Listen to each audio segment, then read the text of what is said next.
Am I the asshole for not helping my sister, who became homeless right after giving birth to her baby with my soon-to-be ex-husband? My sister, 24F, and I, 26F, were really close our whole lives, and we moved away from our parents together when she was 18 and I was 20. I met my soon-to-be ex-husband here and we got married, and my sister stayed close. We spent a lot of time together. Then a few months ago I learned my sister was pregnant and my husband was the father. I ended my marriage to him immediately, and I told my sister I wanted nothing more to do with her and she was on her own. I had some of her stuff at my place and left it at my ex's place for her.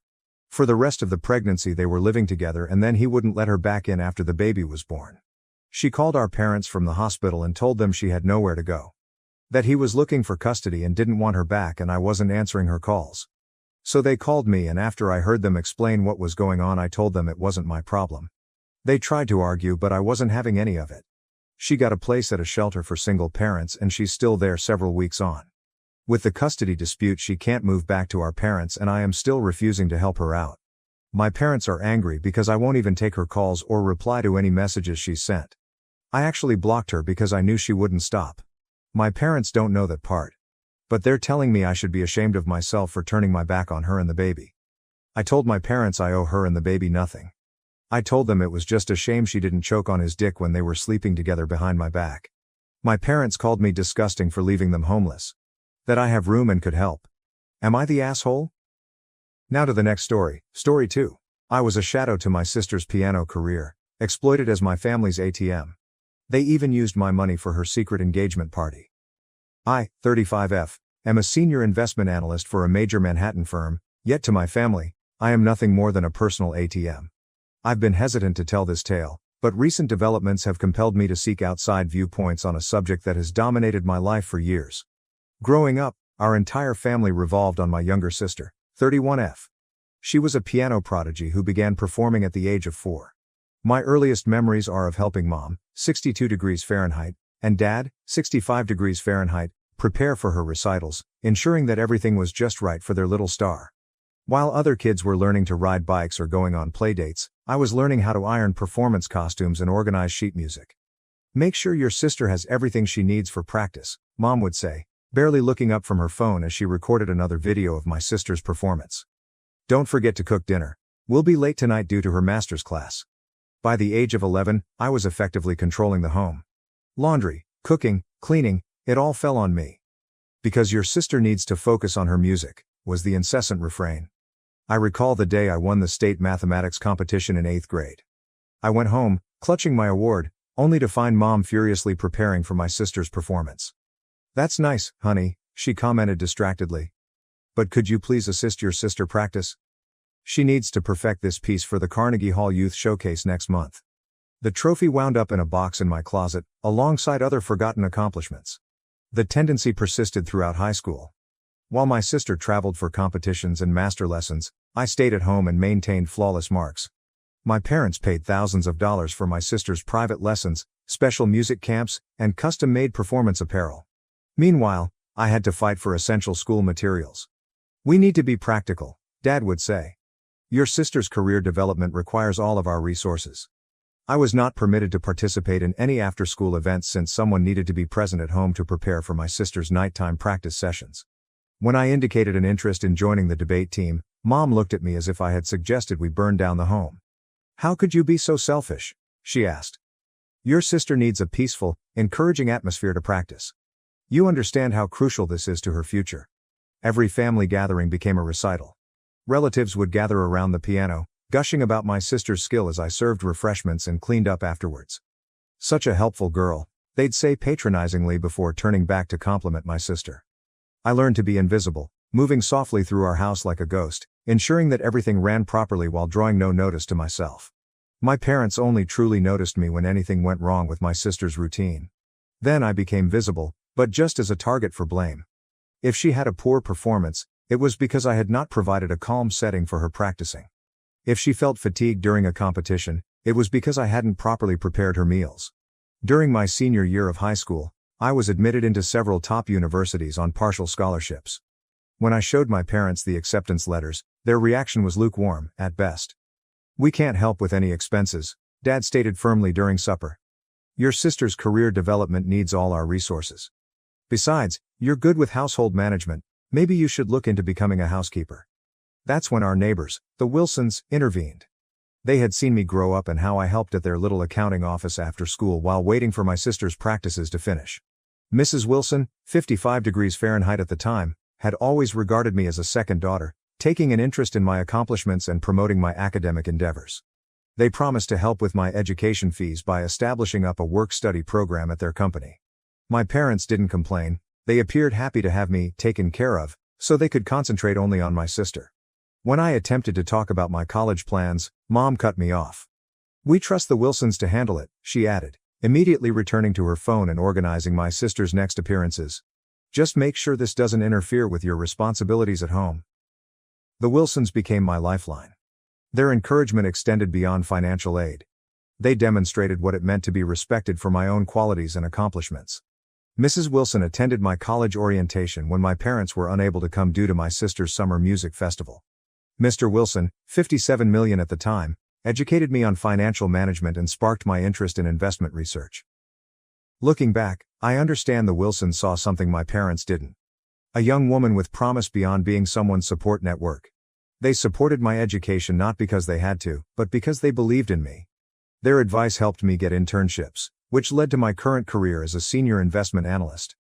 Throughout college, I had little touch with my family, only traveling home for important holidays. Each visit followed the same pattern. My sister conducting court in the living room while I assisted in the kitchen, listening to relatives praise her most recent accomplishments. My own accomplishments, Dean's List accolades, internships at famous firms, job offers, were largely overlooked. Everything changed 10 years ago, at what was supposed to be my sister's breakthrough moment. She was preparing for the prestigious Chicago International Piano Competition, which my parents were confident would propel her career to new heights. They'd spent months working out every element, from her performance pieces to her stage demeanor. Even her food was methodically planned to keep her in top-performing condition. The injury occurred during an especially intensive practice session. She was working on Rachmaninoff's Piano Concerto No. 3, a notoriously difficult piece that she persisted on performing despite her teacher's objections. I was at work when Mom called me, her voice quivering with hysteria. "Get to Northwestern Memorial ASAP. Your sister, her wrist, you must come right soon." I discovered them in the ER. Mom screaming violently, Dad pacing like a caged animal, and my sister pale and mute, cradling her right wrist. The diagnosis was devastating. Significant tendon injury with potential nerve involvement. The doctor's words sounded like hammers in the sterile hospital room. Significant rehabilitation is required. Prognosis is unknown. Professional performance might no longer be possible. The next few months were a blur of specialists, second opinions, and increasingly frantic attempts at treatment. My parents liquidated everything they could, including Dad's prized vintage Mustang collection, Mom's family antiques, and even their retirement savings. They flew in European specialists, attempted experimental treatments, and sought advice from alternative medicine practitioners, anything that gave them hope. I watched their finances vanish as they sought miraculous treatments. When their financial advisor suggested bankruptcy protection, they looked at him as if he had suggested abandoning their child. "Money is just money," Dad said. "Our daughter's talent is priceless." I saw he said daughter, as he normally does. Reality set in gradually, like a slow-moving storm. Despite multiple treatments, my sister's wrist never recovered the strength and flexibility required for professional performance. The physicians eventually verified our fears. Her career as a concert pianist was ended. It was more than simply the loss of a profession. It was the dissolution of our entire family mythos. My parents became older in just a few months. Mom stopped fixing her hair and cosmetics, and spent days in her bathrobe viewing footage of my sister's previous performances. Dad, who had always been the family's rock, began missing appointments, bills, and even food. Sometimes they appeared lost, as if their identities were inextricably linked to my sister's musical career. That's when their focus moved to me. But not in the way I had secretly wanted for all those years. They regarded me not as their daughter who could help them recover, but as a financial answer to their escalating issues. I had recently gotten a huge promotion at my firm, becoming a senior analyst before the age of 30, an accomplishment that would have gone unnoticed if it hadn't come with a substantial income rise. "You're doing so well," Mom said on one of her first calls to me in months. Her prideful tone was swiftly followed by, "Your sister needs help with her medical bills. Since you're in such a good position now?" The request was wrapped in layers of remorse and obligation, given with the skillful manipulation that only a mother can perform. At first, I agreed to make a modest monthly donation of $1,000 to help with my sister's therapy and living expenses. It appeared sensible, even necessary. They were family, after all, and I was finally able to give back. The thankfulness looked sincere at first. Mom phoned me on a regular basis to check on my sister's progress, while Dad wrote awkward but emotional thank you emails. But the requests kept coming, each one bigger than the last, with increasingly convoluted excuses. My sister wanted a new automobile because public transportation made her anxious following the incident. My sister's recuperation was hampered by negative energy in the house, which required repair. They required a family vacation because emotional healing is just as important as physical therapy. Then came the credit cards. Just for emergencies, they said, and I was added as an authorized user to their accounts. Their concept of an emergency was surprisingly fluid. Shopping became retail therapy, costly restaurants were necessary for maintaining family bonds during a crisis, and luxury spa retreats were considered essential for recovery. Monthly expenses rose like ivy on a wall, gradually at first, then abruptly overpowering. $1,000 became $2,000, and finally $3,000. Each increment was followed by detailed explanations and emotional manipulation. "After everything we've done for you," became their regular refrain, though I couldn't recall exactly what they'd done. When I hesitated over a particularly substantial request, Mom reminded me of all the sacrifices they'd made, conveniently forgetting that those sacrifices were solely for my sister. My buddy Rachel, 35F, whom I've known since college, was watching the situation with growing concern. "They're not treating you like family," she explained during our weekly dinner at her parents' restaurant. "They're treating you like an ATM with legs." I dismissed her concerns at first, making excuses about family commitments and filial duty. But her comments stayed with me like burrs. The Wilsons, my long-standing mentors, were also concerned. Mrs. Wilson took me aside after our monthly lunch meeting. "Honey," she began, her face wrinkled with concern. "This is not support, it is exploitation. We didn't help you advance your job so you could become your family's personal banker." The breaking point came last week, when I realized they had spent more than $122,000 on my sister's therapeutic shopping spree, without telling me. The expenses included designer clothes, spa treatments, and a weekend at a luxury resort, all explained as necessary for her emotional recovery. When I tried to talk about setting boundaries, Mom fell into tears and gave an Oscar-worthy act about how I was abandoning the family in our time of need. Later that night, Dad called. His voice was gruff and disapproving, using the same authoritarian tone that had kept me in line throughout my youth. "Your sister requires our assistance more than ever," he admonished.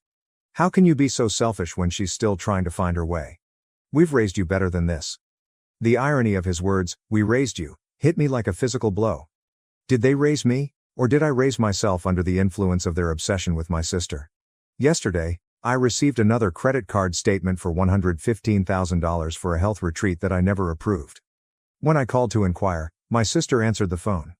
"You make so much money," she added dismissively, with the same arrogant tone I remembered from childhood. "Stop being stingy. You know Mom and Dad need this to deal with everything they've been through because of me." I'm writing from my office on the 47th level of our Manhattan building, surrounded by the trappings of my success, despite, rather than because of, my family's support.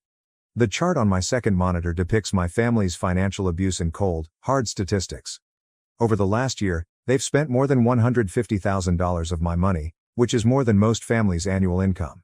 My financial consultant is concerned about the implications for my long-term financial security.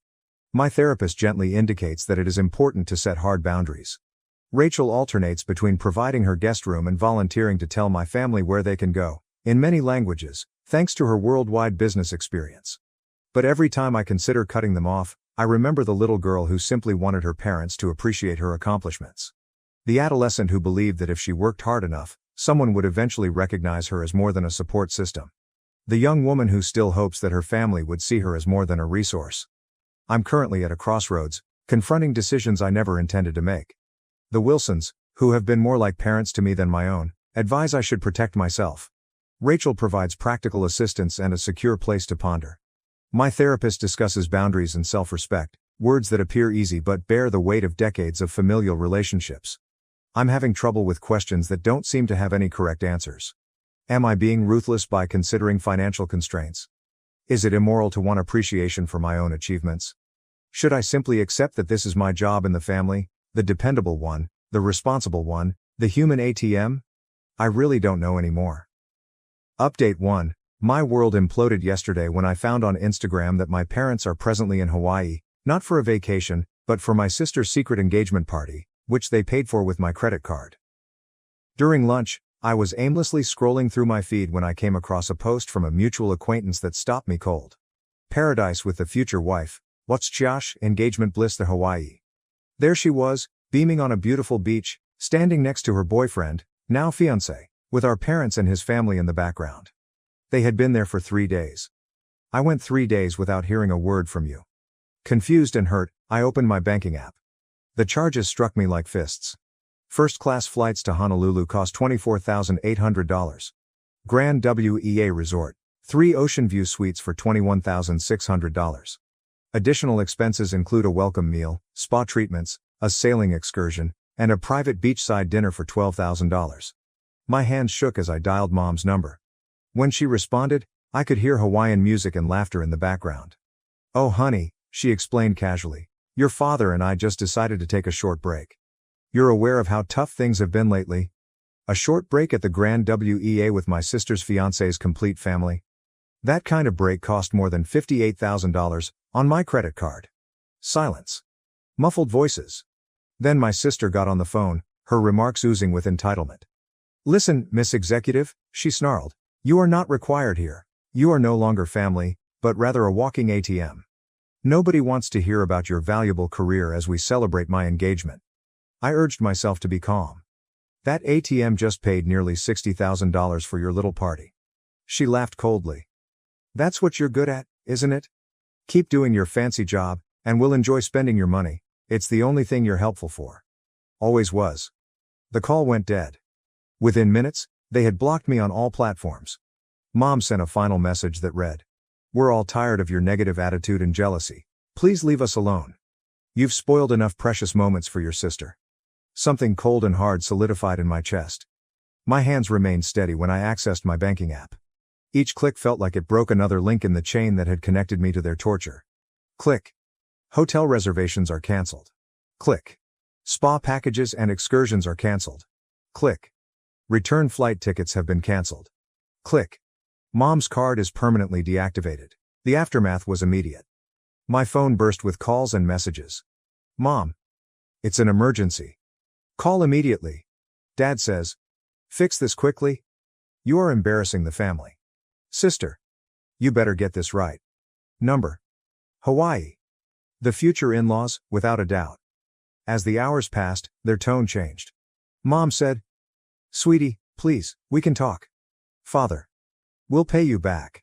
Sister. "Stop being so petty, it is my engagement." Then my sister sent out a social media blast. "I can't believe my own sister would spoil the best time of my life. She has always been envious, but this is a new low." Toxic family. Heartbroken. I'd been quiet long enough. I shared everything, screenshots, credit card statements, and messages. The truth about their hidden celebration, unapproved charges, and nasty statements. The tide shifted immediately. People rallied in support as they realized the truth behind their carefully prepared narrative. Mutual friends informed me of the consequences of my acts. My parents needed to borrow money merely to purchase economy flights home. They had to check out of the Grand WEA in front of other visitors. My sister had a temper tantrum in the lobby, which ended up on TikTok. The actual explosion occurred when the fiancé's family discovered they had been caught up in my family's web of deception. They'd been promised a fully compensated luxury holiday, only to find out they were part of a plot to exploit the rich sister. The engagement itself is being called into question, with the fiancé's family questioning the entire arrangement. I am writing this update from my friend Rachel's guest room. The Wilsons have shown their support, reminding me that true family does not treat you like an ATM. I have locked all of my accounts, and my lawyer is drafting cease and desist letters. What is the most difficult part? I don't feel anything. There is no guilt. There's no sadness. Just relief. It's as if I've finally laid down a burden I've been carrying my entire life. Perhaps that is what freedom feels like. Update 2. My Hawaii post has had an illuminating impact. What began as a family quarrel has revealed years of deception to a much larger audience than planned. 3 days after my previous post, I received an email from my sister's fiancé's mother. We met in a quiet cafe in Manhattan. We had no idea, she said, wrapping her hands around her coffee cup. Your parents informed us that they were wealthy financial managers, and that your sister was taking a sabbatical from her concert piano career. They stated that this luxury vacation was a gift to both families. She revealed specifics concerning my family's dishonesty. They portrayed themselves as wealthy sophisticates, telling anecdotes about their great occupations and my sister's temporary hiatus from performing. The realization struck their family hard. James is devastated, she continued. Not for the money, but for the lies. He confronted my sister about using my credit cards without authorization. She chuckled and stated, "She's my sister, her money is family money." That evening, James ended their engagement. I can't build a life with someone who thinks it's okay to steal from and exclude their own sister, he told her. He returned the ring and walked away, his family fully supporting his decision. My sister's reaction was explosive. She recorded a lengthy Instagram live tirade blaming me for losing her chance at happiness, and when that failed to get traction, she began contacting my colleagues, spreading stories about how I abandoned my family during their time of need. However, her efforts backfired. My documented post had already made the rounds. People had seen the credit card statements, read the texts, and recognized the pattern of exploitation. Each fresh attack from her simply strengthened my narrative. My parents' professional consequences has been devastating. Dad's consulting customers began to distance themselves, Mom's social position in her charity circles plummeted, and their carefully cultivated image was broken. They've been trying to reach me via every imaginable method, and the tone of their messages alternates between appealing and demanding. We are still your parents. You can't just cut us off after all we've done for you. Your sister is devastated. How can you be so cruel? We'll pay you back, just give us time. They showed up at my workplace yesterday. Security turned them away, but not before Mom made a fuss in the lobby, wailing about her ungrateful daughter. My colleagues have been quite sympathetic, with several sharing their own experiences with family financial abuse. The Wilsons have been my rock throughout this. Mrs. Wilson helped me update all of my banking information and set up additional security measures, and Mr. Wilson is aiding me in documenting every unlawful transaction for possible legal action. Rachel's parents offered me their guest house for as long as I needed it. Family doesn't steal from family, Rachel's mom told me. And they certainly don't exclude their own daughter from family celebrations while spending her money. My sister's ex-fiancé's family has been surprisingly supportive, openly defending my actions and sharing their own experiences with my family's dishonesty. Their narrative has helped others understand the full extent of the manipulation. My parents sent me a big envelope today containing a promissory note for the Hawaii expenses, as well as a letter about healing our family bonds and moving forward together. They advised family therapy and regular meals to help re-establish trust. However, there was no acknowledgement of their decades of emotional abuse, or of how they'd methodically abused me while removing me from the family. The letter spoke of misunderstandings, as if $58,000 in illegal charges and a secret family celebration were simple mistakes. I returned the letter unopened, accompanied with a formal cease and desist notification from my lawyer. Some extended family members have attempted to mediate. They're still your parents, they explain. Family is family. But here's the thing, they've never treated me like family. I was their housekeeper, their ATM, their backup plan, never their daughter, sister, or true part of the family. I'm tired of being the family bank, the unseen support system, and sacrificing my financial and emotional security for people who see me as nothing more than a resource to be used. For the first time in my life, I am putting myself first. My money is my money, my time is my time, and my life is my life, which is extremely freeing. Update 3. It's been a month since my previous update, and I finally accomplished something I never imagined possible. Full tranquility. 2 weeks ago, my family made their final attempt at reconciliation, arriving to my apartment with photo albums and recital programs. The doorman refused to let them in, but they waited in the lobby for hours. We just want a reminder of the good times, Mom told the doorman, flipping through images of my sister's performances and pointing out shots where I might be seen in the background, usually hauling equipment or adjusting costumes. Dad attempted to contact my colleagues via LinkedIn. We're worried about our daughter's mental health, he wrote. She's cutting off her loving family over a simple misunderstanding about shared finances. My co-workers shared his mails to me, along with comments justifying my behavior. My sister's current social media technique has been to play the victim, creating videos about toxic individualism, and how money destroys families, while carefully editing out the unauthorized charges and the secret engagement party. However, the comment sections are brimming with folks who have shared the entire narrative. The final straw came when they contacted the Wilsons to make me see reason. Mr. Wilson responded quickly and emphatically. You've exploited her for years. Leave her alone. I've changed my phone number, shut down my accounts, and even pondered moving to another city. My therapist thinks I'm finally recovering my life, and for the first time in years, I feel liberated. They phoned the Wilsons to help me see reason. Mr. Wilson's response was perfect. For 30 years, I've seen you treat her as nothing more than a convenience. She is finally appreciating herself as she should have been regarded all along.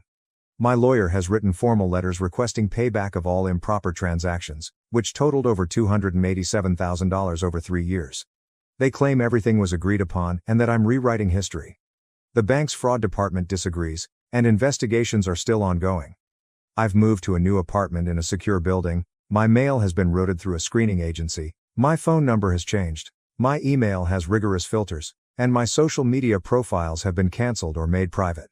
Last week, I was offered a partnership track position, and the managing partner commented that my management of the family problem demonstrated the kind of backbone they look for in a leader. Without the continual drain of family expectations, I've been able to focus on my profession. Rachel's parents have informally adopted me. I have standing Sunday dinner invitations, and her mother keeps accidentally cooking too much food. They urge that I attend their annual Cape Cod vacation. Real family vacations don't involve stealing, Rachel's father quipped as we organized the trip. Mrs. Wilson has been helping me rediscover abandoned interests, and I've started taking photography classes, which I couldn't do in high school because it would have clashed with my sister's practice schedule. The Wilsons are still my steady mentors. The extended family is still pushing for reconciliation. But what about the holidays?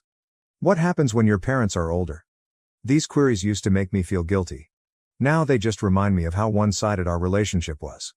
My therapist pointed out that my family's behavior follows a common pattern of financial abuse, which is veiled by cultural expectations of familial obligation. You're not breaking family bonds, I was told. You're breaking free from exploitation. The most significant shift has occurred internally. The worry that used to follow every phone contact, email, and bank alert has vanished. I no longer flinch when my phone calls or feel terrible about spending my own money on myself. Last weekend, I bought an abstract painting that spoke to me, and as I hung it, I realized it was the first time I had bought something solely for myself, rather than for someone else. My sister's most recent post accuses me of being callous for abandoning family. Nevertheless, I have not abandoned family. Rather, I have discovered my true family. It's Rachel's parents asking about my day, and they mean it. It's the Wilsons honoring my accomplishments without expecting anything in return. My coworkers are the ones who never hesitate to defend me. Sometimes I think of that little girl who ironed concert dresses and made dinners to get attention, and I wish I could tell her she deserved more. That being useful is not synonymous with being loved. The real family does not treat you like an ATM. I'm not an ATM. I'm not a support system. I am not a resource to be used. I am free. Thank you for watching. If you haven't subscribed yet, please do so and hit the notification bell to stay updated with more shocking real-life stories happening around you.